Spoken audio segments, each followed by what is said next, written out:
daftar vaksin, insyaAllah kita boleh tamatkan pandemik. Kekang penularan COVID-19 supaya kita boleh bebas dan merdeka daripada pandemik ini.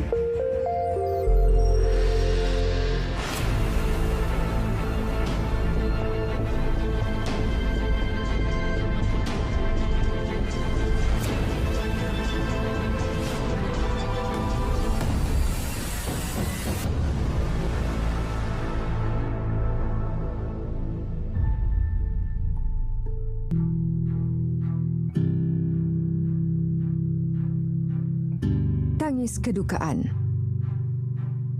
kecewa berpanjangan, hilang insan tersayang. Ini realiti pedih yang ditanggung akibat penularan virus maut yang sudah meragut lebih 4 juta nyawa. Malah, sehingga kini mencatat lebih 200 juta kes di seluruh dunia. Peningkatan angka yang entah bila akan berhenti. Semuanya angkara wabak durjana COVID-19.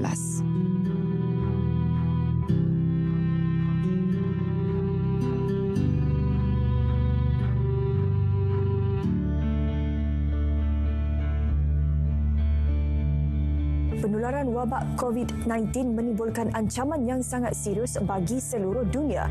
Sehubungan itu, Ketua Pengarah Pertubuhan Kesihatan Sedunia WHO mengumumkan virus itu dinamakan COVID-19 untuk penyakit coronavirus 2019.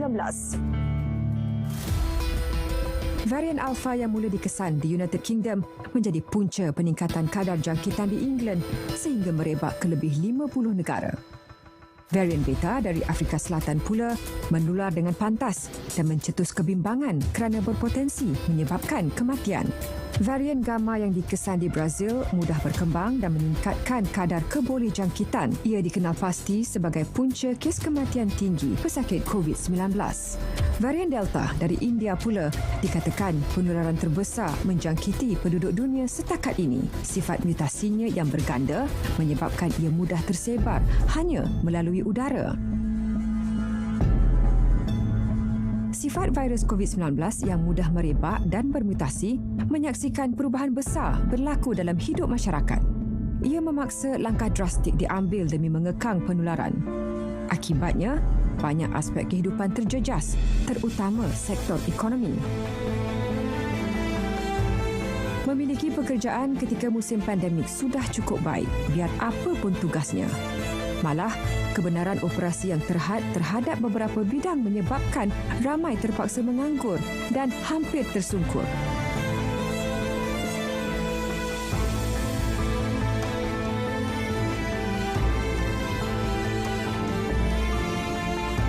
Saya hanya mendapat 10% saja daripada jualan pembandingan lah di antara sebelum PKP. Tidak semeriah dululah, memang menjejaskan kami punya pendapatan. Perniagaan kita semakin teruk. Customers kita ialah semua yang menggunakan highway. So rentas negeri ini make us very bad already. Foodpanda worker ni saya start tahun ni Januari. Sekarang kan dah tak ada kerja, boleh cari rezeki sikit lah. Ada sebab pasal ada COVID ni, pasal kat kerajaan bagi SOP ketat, lockdown. So kita nak kena jaga diri. Memang ada macam susah sikit kan, tapi kalau kita nak duit, kalau kita nak cari rezeki untuk kita mesti kena jalan juga. Kalau kita nak cari duit, kalau nak cari rezeki, kita kena bawa. Yang ni kerja ni sekarang masih PKP untuk cari rezeki. Sekarang semuanya simpan duit untuk pembelanjaan seharian sebab tak ada rata-ratanya. Ada yang tidak bekerja, ada yang masih tak dapat nak cari sumber pendapatan yang betul. Untuk kami yang rider ni, kami usaha je. Selebihnya kami bergantung pada rezeki lah. Pendidikan juga mengalami perubahan ketara apabila kaedah pengajaran dan pembelajaran tidak boleh dilakukan seperti biasa. Apabila pandemik berlaku, tanggungjawab kita sebagai pendidik ni telah berubah dengan drastik. Sebab kita tak diberi pendedahan kan untuk mengajar secara dari rumah, tapi ini merupakan satu cabaran kepada kami untuk melaksanakan pengajaran dan pembelajaran dari rumah, iaitu home based learning, dan melaksanakan pelbagai kaedah pengajaran secara dalam talian, offline, gabungan. Kita kena ikut kesesuaian murid lah dan guru disebabkan pandemik yang melanda ini. Sektor kesihatan pastinya yang paling terkesan. Ini kerana tanggungjawab petugas barisan hadapan kian berganda. Pesakit semakin ramai, fasiliti semakin kurang dan beban juga semakin memuncak. Sebagai pengamal perubatan dalam 1.5 tahun ini dah penat, dah letih, risau, takut. Tapi kami semua masih berada di sini, masih bertahan, masih berjuang.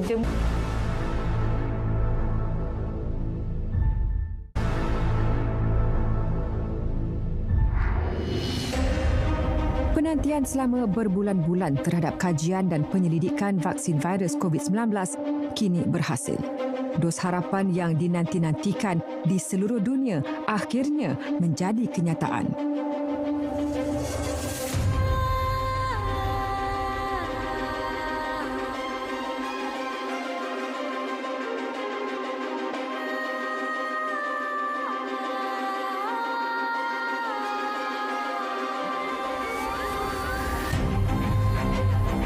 Pelbagai kategori vaksin berjaya dihasilkan beberapa negara menerusi fasiliti kesihatan masing-masing.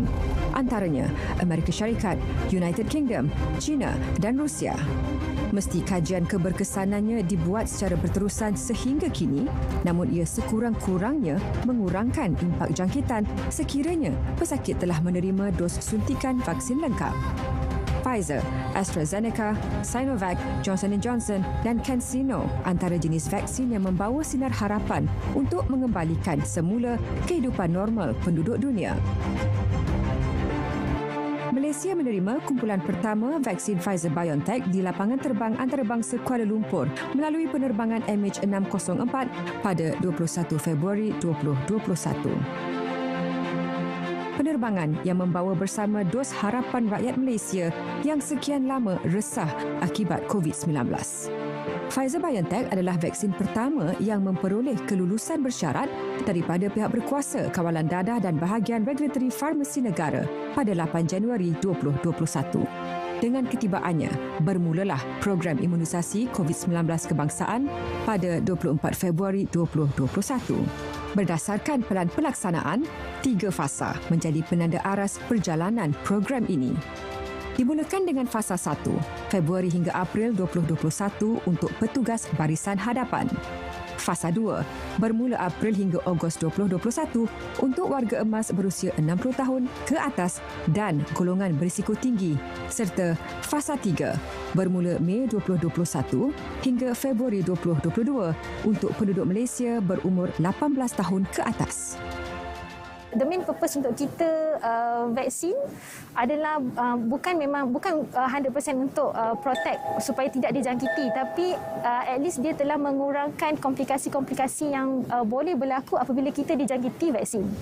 Boleh jadi bila dia dijangkiti COVID-19 after 2 doses of completed 2 doses, risiko dia sangat rendah dan simptom yang ada pun tidaklah seteruk sampai perlu kepada ICU admission.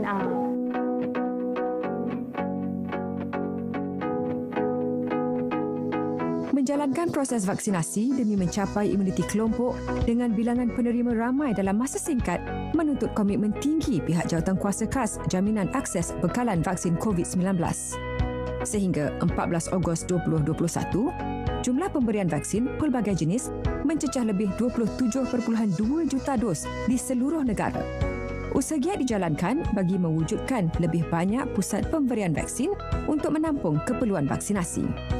Semua orang dah berebut-rebut, saya rasa kita punya kesedaran tu dah makin tinggi lah. So, daftar vaksin, insyaAllah kita boleh tamatkan pandemik ni lah. Segalanya dilaksana bagi mencapai 80% populasi negara atau 26.5 juta individu menerima vaksin untuk memenuhi sasaran imuniti kelompok. Meski pelbagai khabar angin disebar tentang vaksin, maklumat tepat dan sahih daripada pihak berwajib, terutama Kementerian Kesihatan, menjadi panduan.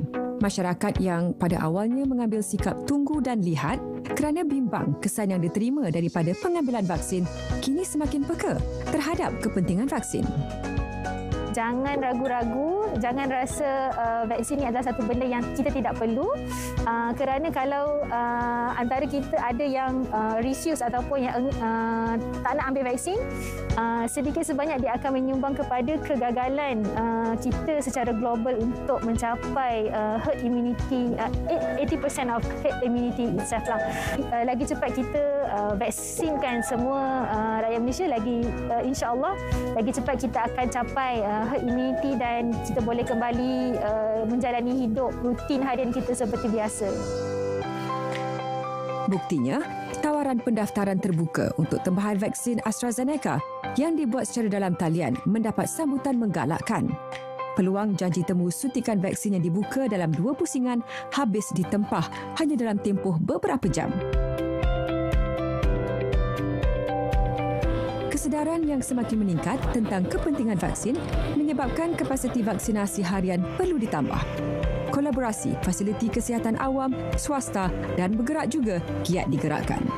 Malah, bekalan vaksin hasil sumbangan beberapa negara seperti Amerika Syarikat, Jepun, United Kingdom dan Arab Saudi juga membantu mempercepatkan lagi proses pemberian vaksin. Sehingga 14 Ogos 2021, lebih 51% jumlah populasi penduduk dalam negara sudah menerima sekurang-kurangnya 1 dos suntikan. Manakala 44.5% atau lebih 10.42 juta individu daripada populasi dewasa sudah melengkapkan 2 dos vaksin. 16.86 juta individu atau 72.1% populasi dewasa pula sudah menerima 1 dos suntikan. Kalau kita tak ambil vaksin ni, ditakutilah kita akan dijangkiti kuman tu, dan sesuatu akan berlakulah pada kita ataupun keluarga kita, perkara-perkara yang menyedihkan lah. Selain pada kita tawakal, kita juga perlu berusaha lah untuk mendapatkan vaksin semaksimum mungkin majoriti rakyat. Kerana boleh kita lihat negara-negara Europe, kita tengok macam dah bebas. Kita rindu Malaysia kembali seperti biasa. Saya rasa macam sangat rindukan kehidupan yang dulu. Tak tahu bila kita nak nak kembali balik. So kita main peranan, individu setiap individu main peranan. So insya-Allah kita akan menang. Kita sebenarnya adalah elemen yang penting sekali untuk membantu memastikan rantaian COVID di Malaysia ni dapat diputuskan. Mengikut logik akal, sebaiknya kita mengambil ubat untuk memperbaiki diri kita. Kan? Daripada kita tak ada apa langsung. Kita nak harap imun badan sendiri memang tak boleh. Keberkesanan vaksinasi dengan capaian imuniti kelompok dalam mengekang penularan COVID-19 dibuktikan beberapa negara di Eropah. Pemakaian pelitup muka tidak lagi diwajibkan. Aktiviti ekonomi kembali rancak serta pembukaan semula restoran dan taman awam antara perubahan yang sedikit melegakan. Situasi ini menjadi perangsang untuk rakyat Malaysia turut meneladani kejayaan itu agar dapat direalisasikan di dalam negara. Lebih penting, mengupayakan semula sektor ekonomi yang terkesan sehingga hidup rakyat terjejas. Kita boleh hidup macam dulu seperti sebelum COVID-19 setelah capai herd immunity. Contohnya di UK, mereka tak perlu pakai mask di outdoor dan dah tak perlu social distancing, dah tak perlu beratur. Di US pula, setelah populasi vaksinasi hampir 59-60% lah, mereka telah dibenarkan untuk dine in di restoran tanpa pemakaian mask, tapi kena tunjuk bukti vaksinasi. Kita juga boleh tengok macam Euro 2020 dan sebagainya yang mana apabila populasi yang divaksin tinggi, new case menjadi rendah dan gejala COVID yang teruk menjadi rendah, maka mereka boleh kembali kepada norma sebelum COVID-19. Itu yang kita cuba capai di Malaysia juga melalui herd immunity.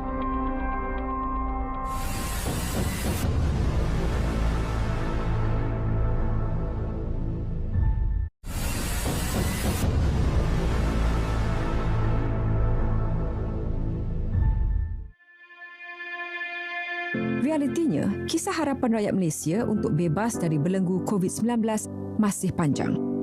Meski sasaran imuniti kelompok semakin hampir, hasil komitmen tinggi semua pihak terutama rakyat Malaysia sendiri, namun kisah perjuangan ini perlu kerjasama berterusan.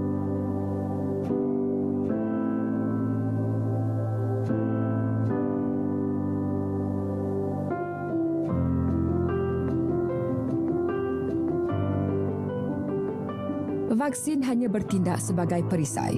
Namun, sikap dan keprihatinan dalam mencegah penularan adalah senjata terbaik yang mampu memutuskan rantaian jangkitan.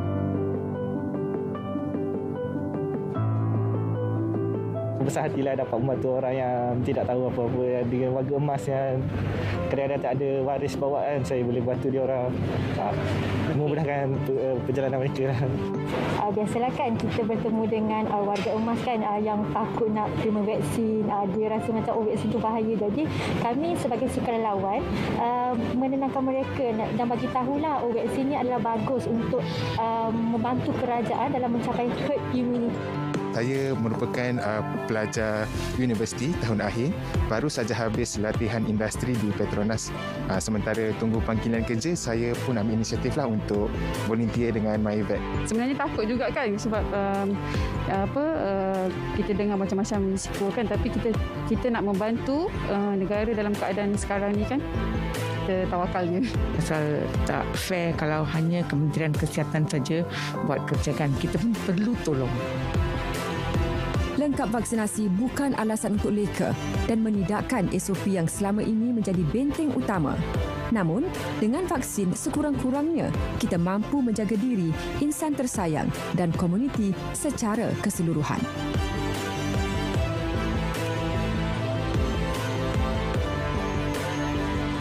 Bila semua dah vaksin, so we will back to our normal routine lah. Itu yang paling penting. Kita nak hidup macam biasa balik. Itu yang paling penting. Sebab dah 2 tahun dah banyak kekurangan kita rasa. So harap-harap lepas ni kita will back to normal lah. Tak payah pakai mask lagi, insyaAllah. We just want Malaysia to be back to normal. We want Malaysia to roll back as before, right? Kita harap-harap ekonomi come back to normal lah, tapi tak tahu hopefully government control semua inilah. Sekarang tak boleh pergi mana-mana, cross district pun tak boleh, kerja pun tak boleh, susah sikit lah. Kita sama-sama flattenkan curve ni dan kekang penularan COVID-19 supaya kita boleh bebas dan merdeka daripada pandemik ini.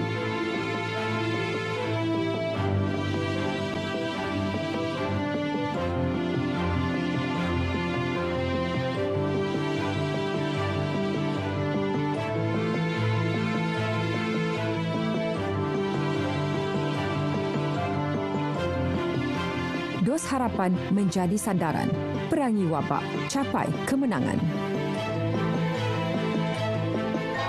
Sekarang ni zaman moden, ada telefon, ada internet, baca, dapatkan sumber yang betul, informasi yang sahih. Ni pergi percaya semua apa yang orang hantar kat WhatsApp. Negara lain mana-mana yang dah vaksin tu, hampir semua dah hidup normal macam dulu. Tahu tak? Kau tak nak ke? Nak tahu hidup macam gini? Dia dah pakai mask, kena jaga jarak, nak keluar makan tak boleh, orang mati tak lagi jenguk, nak pergi solat pun susah. Kita duduk kampung, anak tak boleh datang tengok. Nak tahu hidup macam gini sampai bila-bila? Sementara ada peluang untuk kita dapat vaksin, pergi. Anak-anak khususnya, bagi galakan, bagi nasihatkan mak ayah, suruh diorang pergi ambil vaksin. Anak si Sal yang nombor 11, itu hari dia pergi ambil vaksin. Sihat aja cik yang tengoknya, siap boleh buat Facebook live lagi walaupun 2 orang je tengok. Selain dari mak ayah, kita manusia pun jalankan tanggungjawab kita. Bagi galakan, bagi nasihat dekat orang sekeliling yang belum lagi ambil vaksin. Tunjuk ajar dekat diorang cara macam mana nak daftar ambil vaksin. Yang belum ambil vaksin, buka akal untuk pergi ambil. Demi diri sendiri, demi negara. Tak tahu tanya orang. Yang tak nak ambil, rasa diri dah kebal, boleh pindah kampung lain. Tanah kubur kampung kita tak cukup nak nanam makhluk degil macam kamu. Kalau kamu mati. Ingat slogan kampung kita, biar miskin asal jangan. Bagus.